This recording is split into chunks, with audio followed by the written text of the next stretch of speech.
And so what we see with the environment today for automation systems is that some myths continue to persist.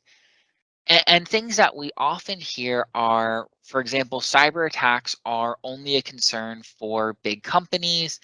No one would want to target my facility. So that idea that, if a target is maybe not as attractive, or if it is not a large industry or a large site, that it doesn't have security concerns. But although it may be less likely to be targeted by, say, a nation state attack, we did see from the NotPetya example that even if a site isn't specifically targeted, malware that can cause a shutdown of the system or can trigger a loss of network equipment, whether it's ransomware or a wiper worm, that can have a major impact on systems as well. We also hear things such as security was handled during design, or, oh, that was a problem for the system vendor or the equipment supplier.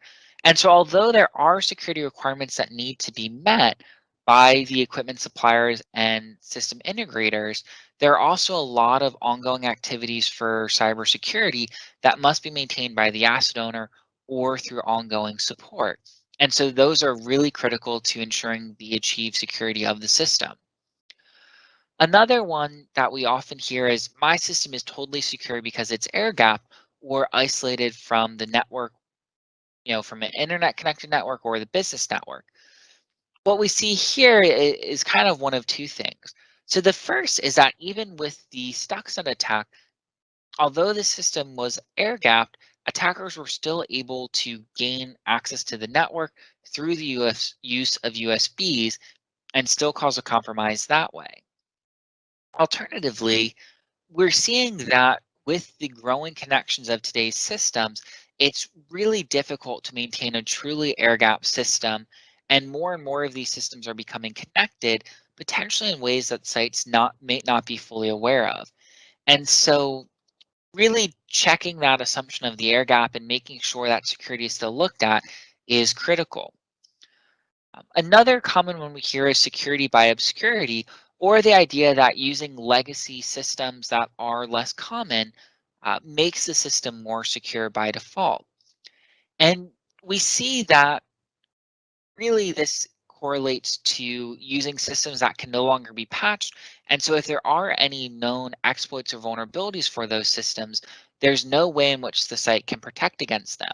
And so it tends to have more of a negative impact on security than a positive impact. And so the reality of the current cybersecurity situation is that many automation systems or industrial control systems are experiencing attacks. And so a study from 2016 to 2017 showed that in that period, over half or 54% of automation systems experienced an attack, with some of them experiencing as many as 10 to 25 attacks in that 2-year period. We've also seen that over time, the number tends to be creeping upwards.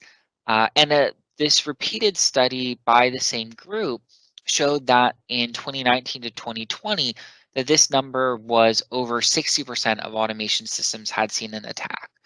Um, a different study that I saw from 2020 to 2021 showed that it may have been as high as 90% for critical infrastructure type systems. And so really the reality is that the majority of automation systems or organizations are seeing attacks, and that's something that sites need to be aware of.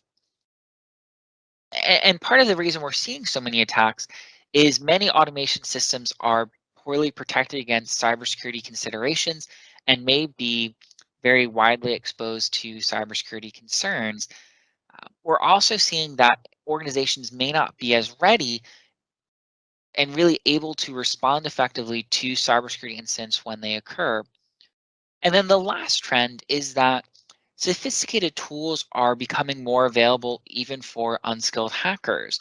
And so one good example to look at here would be the Colonial Pipeline incident. And so this was a ransomware attack on a pipeline in the United States. And it was believed to come from the dark side group, which is a hacking group located in Russia. And so DarkSide operates what's known as a ransomware as a service group, where essentially a group of skilled hackers develop and put together ransomware that can then be used by unskilled hackers who are just focused on trying to gain a foothold onto the network to then deploy that attack. And as a result, the hackers who develop the ransomware keep a portion of the ransom payments made. And so, as a result of the attack, the pipeline operations were down for multiple days. There were over 10,000 gas stations that were left without fuel. And this led to really a major concern for supply in the east coast of the United States. And in the incident, Colonial paid nearly $5 million in ransom to the attackers. And so a question that we can ask ourselves is this the future for cyber criminals? Is this the way of the future? And so we are seeing that ransomware as a service business model really be something that tends to be very financially viable for hackers, and something that is growing in popularity.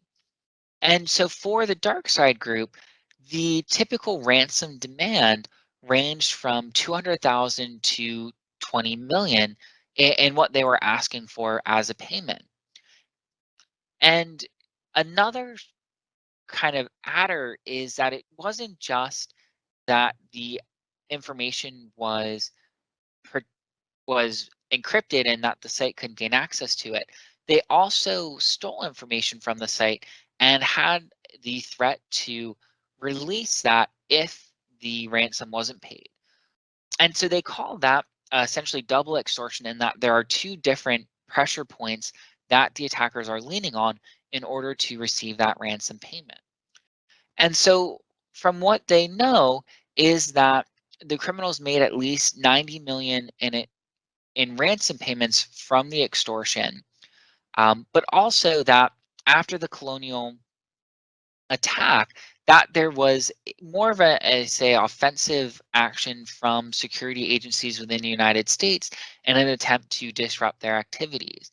And so after the dark side server was shut down, the group has announced that it's shutting down further activity.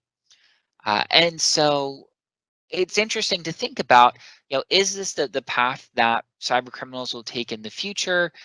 Are they incentivized to target industrial systems because of the potential for higher ransom payments? And we think that that is something that is going to continue to grow.